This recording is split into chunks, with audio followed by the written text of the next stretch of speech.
I think my initial reaction was shock and probably disbelief as well, along with a lot of Yemenis, really, to see the demise of Saleh in this fashion, in a kind of Gaddafi-esque way.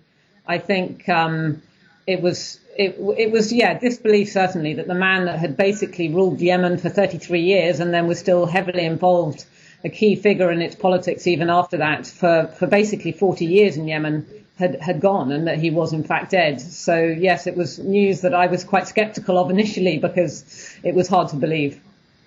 And what's this going to mean for the conflict? We already have people saying that it's a boost for the Houthis and a blow to the Saudi-led coalition. What's your take?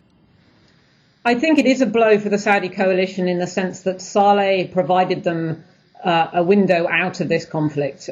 His turning on the Houthis and the potential for making a deal with Ali Abdullah Saleh to unite with President Hadi and his forces, who are still in exile, or Hadi is still in exile in Riyadh, to join with them and rise up against the Houthis, was really the Saudi coalition's exit out of this war.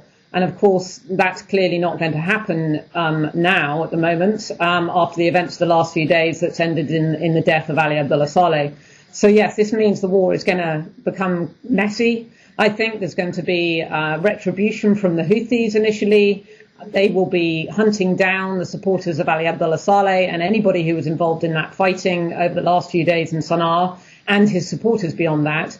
In the meantime, the coalition's then going to have to make a decision about the moves they're going to make, whether they are going to try and push militarily with ground forces even. There was talk of troop movements in the last few days, but now this plan hasn't worked out in Sana'a. It's unclear that they will actually go ahead with any of that, but that would be incredibly dangerous, obviously, for the civilians in the capital, Sana'a, if that did happen. And what was going on with him? We know that he switched sides just days before this news came through. What actually was his situation? What led to that? Well, it was always inevitable, really.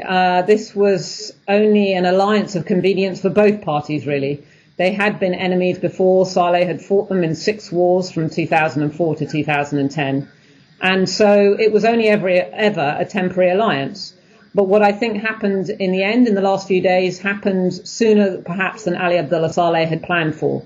And that was what proved catastrophic for him, really. And so it wasn't a great surprise that the split came. I think the timing of it perhaps was unplanned in that way. And Saleh hadn't shored up as much support as he perhaps thought he had, and therefore didn't have the upper hand militarily. And when he died, he appeared to have been escaping the capital city, which indicates he wasn't confident enough to be in charge in Sana'a, and for them to keep down the Houthis in order to create this uprising that he had suggested over the last few days and was trying to rally people around since really Wednesday of last week. And Iona, you actually had interviewed Saleh in the past. Tell us about that and what your impressions were of the man. Yeah, I interviewed him. I was the first foreign journalist to interview him after he stepped down in 2012 and had handed over power to President Hadi. He was still recovering from his injuries he'd sustained in an assassination attempt on him, which was an explosion in a mosque at the presidential palace in 2011. And actually, the subject of his death came up in that interview I had with him. He'd been trying to tell everybody that he was now retired from politics at that time after the revolution of 2011, and that he was writing his memoirs and tending his garden. So when I asked him about the memoirs, I said to him, "So when will your memoirs be published?" And he said to me, "They won't be published until after I die, because there are a lot of secrets in those memoirs about people." My response to that was then, "So many people should be afraid the day that you die." And of course, he didn't actually hear me because his hearing had been damaged by that blast and the assassination attempt. So his aide, who was sitting next to him, sort of giggled a little nervously at my response and then told Saleh what I'd said. And Saleh looked directly at me and gave quite a chilling cackle of laughter, and then said, "Inshallah," which of course means God willing. And so for me, that was really an indication about how Saleh has not only sought to hold on to power for all of those years, for 33 years and beyond that, but also he really loved the game of politics in Yemen. he didn't want to give up that game. And it was a game that he'd made the rules of over those 33 years in power. And now he's died by those rules that he created. He was an enemy of the Houthis, then he became an ally, and then he became an enemy again. And that was classic Saleh. It was the kind of thing he'd done with tribes and with groups and individuals many times over the years. And so he died the way that he lived, really, in this very dangerous and often violent political game that he created in Yemen over many decades. And so looking forward now, one can assume that we're a long way off from finding resolution to this conflict.